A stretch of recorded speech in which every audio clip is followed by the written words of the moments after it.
ஹரி ஓம். எல்லாத்துக்கும் நமஸ்காரம். இந்த பகவத்கீதா சீரீஸில் இந்த வீடியோவில் நம்ம 6வது அத்தியாயத்தில் இருக்கிற முதல் 20 ஸ்லோகங்களை கற்றுக்கலாம். ஓம் ஸ்ரீ பரமாத்மனே நமः. அத ஷஷ்டோऽध्यायः ஆத்மசம்யமயோகः. ஸ்ரீ பகவானுவாச்ச அநாஶ்ருதः கர்மபலம் कार्यं कर्म करोति यः स सन्न्यासी च योगी च न निरग्निर्न चाक्रियः. श्रीभगवानुवाच अनाश्रितः कर्मफलं कार्यं कर्म करोति यः स सन्न्यासी च योगी च न निरग्निर्न चाक्रियः. यं सन्न्यासमिति प्राहुः योगं तं विद्धि पाण्डव न ह्यसन्न्यस्तसङ्कल्पो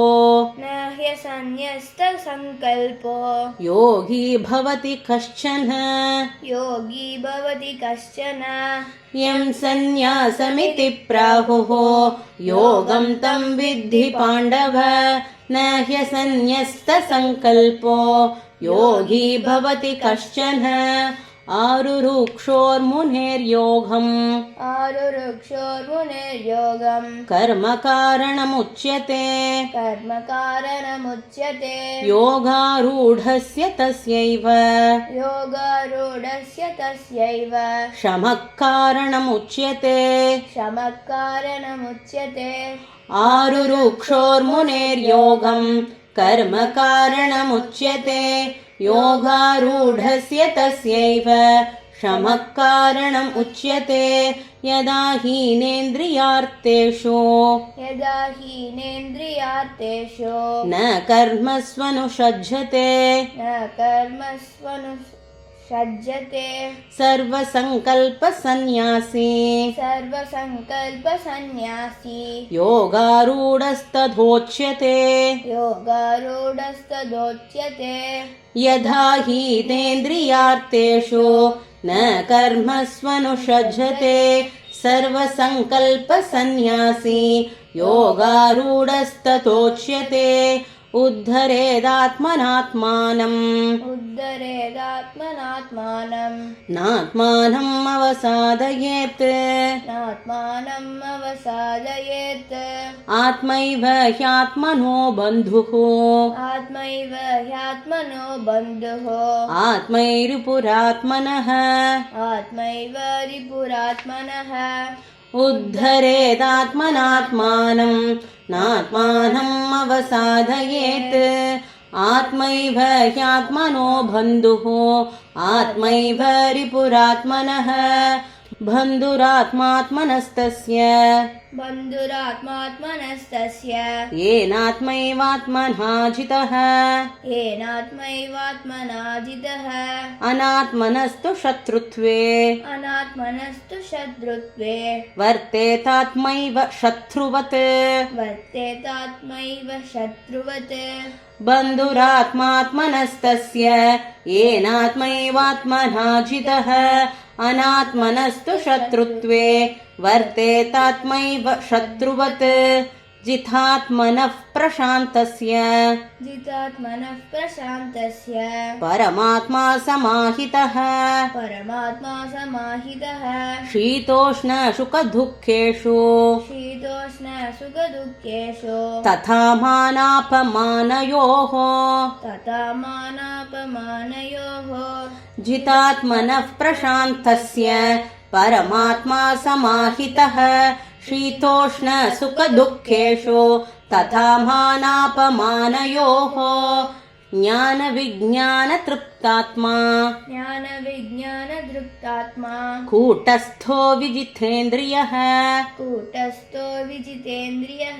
युक्त इत्युच्यते योगी युक्त इत्युच्यते योगी समलोष्ठाश्मकाञ्चनः समलोष्टाश्मकाञ्चनः ज्ञानविज्ञानतृप्तात्मा कूटस्थो विजितेन्द्रियः युक्त इत्युच्यते योगी समलोष्ठाश्मकाञ्चनः सुहृन्मित्रार्युदासीनम् सुहृन्मित्रायुदासीनम् अद्यस्तत्वेष्य बन्धुषु अद्यस्तत्वेष्य बन्धुषु साधुष्वपि च पापेषु साधुष्वपि च पापेषु समबुद्धिर्विशिष्यते समबुद्धिर्विशिष्यते सुहृन्मित्रार्युदासीनम् इद्यस्तत्वेष्य बन्धुषु साधुष्वपि च पापेषु समबुद्धिर्विशिष्यते योगी युज्यीत सततम् योगी युञ्जीत सततम् आत्मानं रहसि स्थितः आत्मानं रहसि स्थितः एकाकी यतचित्तात्मा एकाकीयत चित्तात्मा निराशीरपरिग्रहः निराशीरपरिग्रहः योगी युञ्जीत सततम् आत्मानं रहसि स्थितः एकाकी यतचित्तात्मा निराशीरपरिग्रहः शुचौ देशे प्रतिष्ठाप्य शुचौ देशे प्रतिष्ठाप्य स्थिरमासनमात्मनः स्थिरमासनमात्मनः नात्युच्छ्रितं नातिनीचम् नात्युच्छ्रितं नातिनीचं चैलाजिनकुशोत्थरम् चैलाजिनकुशोत्तरम् शुचौ देशे प्रतिष्ठाप्य स्थिरमासनमात्मनः नात्युच्छ्रितं नातिनीचं चैलाजिनकुशोत्तरम् तत्रैकाग्रं मनः कृत्वा तत्रैकाग्रं मनः कृत्वा यतचित्तेन्द्रियक्रियः यतचिन्तेन्द्रियक्रियः उपविश्यासने युञ्ज्यात् उपविश्यासने युञ्ज्यात् योगमात्मविशुद्धये योगमात्मविशुद्धये तत्रैकाग्रं मनः कृत्वा यतचित्तेन्द्रियक्रियः उपविश्यासने युञ्ज्यात् योगमात्मविशुद्धये समं कायशिरोग्रीवम् समं कायशिरोग्रीवम् धारयन्नचलं स्थिरः धारयन्नचलं स्थिरः सम्प्रेक्ष्य नासिकाग्रं स्वम् सम्प्रेक्ष्य नासिकाग्रं स्वम् दिशश्चानवलोकयन् दिशश्चानवलोकयन् समं कायशिरोग्रीवम् धारयन्नचलं स्थिरः सम्प्रेक्ष्य नासिकाग्रं स्वम् दिशश्चानवलोकयन् प्रशान्तात्मा विगतभिः प्रशान्तात्मा विगतभिः ब्रह्मचारिव्रते स्थितः ब्रह्मचारी व्रते स्थितः मनः संयम्य मच्चित्तो मनः संयम्य मच्चित्तो युक्त आसीत मत्परः युक्त आसीत् मत्परः प्रशान्तात्मा विगतभिः ब्रह्मचारिव्रते स्थितः मनः संयम्य मच्चित्तो युक्त आसीत मत्परः युञ्जन्नेवं सदात्मानं युञ्जन्नेवं सदात्मानं योगी नियतमानसः योगी नियतमानसः शान्तिं निर्वाणपरमां शान्तिं निर्वाणपरमां मत्संस्थामधिगच्छति मत्संस्थामधिगच्छति युञ्जन्नेवं सदात्मानं योगी नियतमानसः शान्तिं निर्वाणपरमां मत्संस्थामधिगच्छति नात्यश्नतस्तु योगोऽस्ति नात्यश्नतस्तु योगोऽस्ति न चैकान्तमनश्नतः न चैकान्तमनश्नतः न चाति स्वप्नशीलस्य न चाति स्वप्नशीलस्य जाग्रतो नैव चार्जुन जाग्रतो नैव चार्जुन नात्यश्नतस्तु योगोऽस्ति न चैकान्तमनश्नतः न चाति स्वप्नशीलस्य जाग्रतो नैव चार्जुन युक्ताहारविहारस्य युक्ताहारविहारस्य युक्तचेष्टस्य कर्मसु युक्तशेषस्य कर्मसु युक्तस्वप्नावबोधस्य युक्तस्वप्नावबोधस्य योगो भवति दुःखः योगो भवति दुःखः युक्ताहारविहारस्य युक्तचेष्टस्य कर्मसु युक्तस्वप्नावबोधस्य योगो भवति दुःखः यथा विनियतं चित्तम् यदा विनियतं चित्तम् आत्मन्येवावतिष्ठते आत्मन्येवावतिष्ठते निःस्पृहः सर्वकामेभ्यो निःस्पृहः सर्वकामेभ्यो युक्त इत्युच्यते तथा युक्त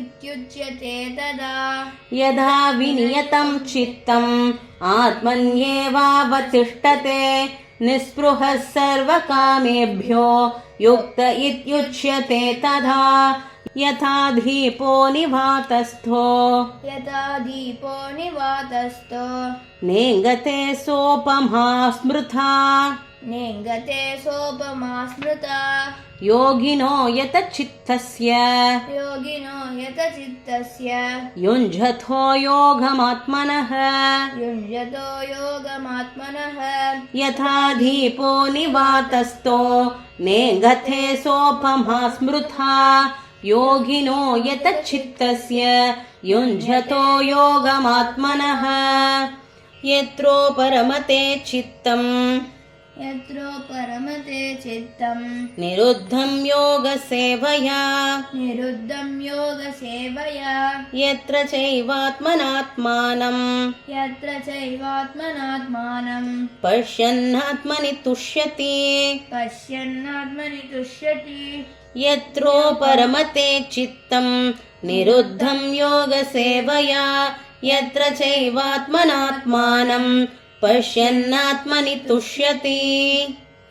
இப்போ முதல்ல இருந்து நம்ம பாராயணம் பண்ணலாம். ஓம் ஸ்ரீ பரமாத்மனே நமः. அத षष्ठोऽध्यायः आत्मसंयमयोगः. श्रीभगवानुवाच अनाश्रितः कर्मफलं कार्यं कर्म करोति यः स सन्न्यासी च योगी च न निरग्निर्न चाग्रियः यं सन्न्यासमिति प्राहुः योगं तं विद्धि पाण्डव न ह्यसन्न्यस्तसङ्कल्पो योगी भवति कश्चन आरुरुक्षोर्मुनेर्योगं कर्म कारणमुच्यते योगारूढस्य तस्यैव शमः कारणमुच्यते यदा हीनेन्द्रियार्थेषु न कर्मस्वनुषज्जते सर्वसङ्कल्पसन्न्यासी योगारूढस्तदोच्यते उद्धरेदात्मनात्मानं नात्मानम् अवसाधयेत् आत्मैव ह्यात्मनो बन्धुः आत्मैव रिपुरात्मनः बन्धुरात्मात्मनस्तस्य येनात्मैवात्मना जितः अनात्मनस्तु शत्रुत्वे वर्तेतात्मैव शत्रुवत् जितात्मनः प्रशान्तस्य परमात्मा समाहितः शीतोष्णसुखदुःखेषु तथा मानापमानयोः ज्ञानविज्ञानतृप्तात्मा कूटस्थो विजितेन्द्रियः युक्त इत्युच्यते योगी समलोष्ठाश्मकाञ्चनः सुहृन्मित्रार्युदासीनम् अध्यस्थद्वेष्यबन्धुषु साधुष्वपि च पापेषु समबुद्धिर्विशिष्यते योगी युञ्जीत सततम् आत्मानं रहसि स्थितः एकाकी यतचित्तात्मा निराशीरपरिग्रहः शुचौ देशे प्रतिष्ठाप्य स्थिरमासनम् आत्मनः नात्युश्रितं नातिनीचं चैलाजिनकुशोत्तरम् तत्रैकाग्रं मनः कृत्वा यतचितेन्द्रियक्रियः उपविश्यासने युञ्जाद् योगमात्मविशुद्धये समं कायशिरोग्रीवं धारयन्नचलं स्थिरः सम्प्रेक्ष्य नासिकाग्रं स्वं दिशश्चानवलोकयन् प्रशान्तात्मा विगतभिः ब्रह्मचारिव्रते स्थितः मनः संयम्य मच्चित्तो युक्त आसीत मत्परः युञ्जन्नेवं सदात्मानं योगी नियतमानसः शान्तिं निर्वाणपरमां मत्संस्थामधिगच्छति नात्यश्नतस्तु योगोऽस्ति न चैकात्मनश्नतः न चाति स्वप्नशीलस्य जाग्रतो नैव चार्जुन युक्ताहारविहारस्य युक्तचेष्टस्य कर्मसु युक्तस्वप्नावबोधस्य योगो भवति दुःखः यदा विनियतं चित्तम् आत्मन्येवावतिष्ठते निःस्पृहः सर्वकामेभ्यो युक्त इत्युच्यते तथा यथा दीपो निवातस्थो नेङ्गते सोपमा स्मृता योगिनो यतचित्तस्य युञ्जतो योगमात्मनः यत्रो परमथे चित्तं निरुद्धं योगसेवया यत्र चैवात्मनात्मानं पश्यन्नात्मनि तुष्यति। हरि ओम्।